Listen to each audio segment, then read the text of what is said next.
بس کر تو خلیل اپنا ایمیں مغز کھپانا، بس کر تو خلیل اپنا ایمیں مغز کھپانا، کئی گال پلے پیندنی منڈھوں جندرے جو باندن۔ عزیزان محترم، جن کی قسمت میں کفر ہے، جن کی قسمت میں نقض ہے، جن کی قسمت میں جو ہے بات کو قبول نہ کرنا ہے، تو وہ کسی بات کو پلے نہیں باندھتے، ہمیشہ عقل والے بات کو پلے باندھتے ہیں، اور وہ بات کو پلے باندھ لیتی ہیں جو ولی ہوں، اور ولی ہونے کے لیے علم کا ہونا شرط ہے، بے علم ولی نہیں ہو سکتا۔ عزیزان محترم، بعض عارفین نے فرمایا کہ کوئی شخص مرتبہ شیخوخت پر تب تک نہیں پہنچ سکتا جب تک کتاب و سنت کا عالم نہ ہو۔ اگر وہ کتاب و سنت کا عالم نہیں ہے تو وہ اللہ کا ولی نہیں ہے۔ اور دوسری بات، امراض نفس کے دفیہ کا عارف نہ ہو، جب تک وہ نفس کے مرضوں کا اس کے دفع کرنے کے لیے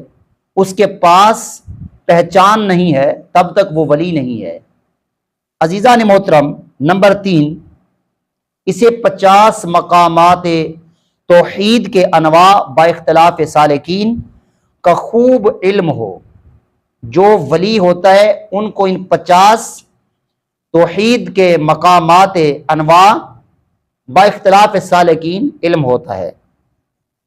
اور اسے معلوم ہو کہ ان مقامات توحید کے مبتدی کیسے ہوتے ہیں، متوسط کیسے ہوتے ہیں، منتہی کیسے ہوتے ہیں۔ اور اس قاعدہ پر جملہ مشائخ کا اجماع ہے، متخذ اللہ ولیا جاہلا، جو شخص جاہل ہو اسے رب ولی نہیں بناتا، جس شخص کے اندر جہولیت ہو وہ اللہ کا ولی نہیں ہوتا۔ اگر کسی کے ولی وہ بناتا ہے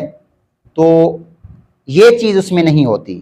وَلَوِ اتَّخَذُوا وَلِيًّا لَعَلَّمَهُ، اللہ تبارک و تعالی اگر کسی کو ولی بناتا ہے تو پہلے اسے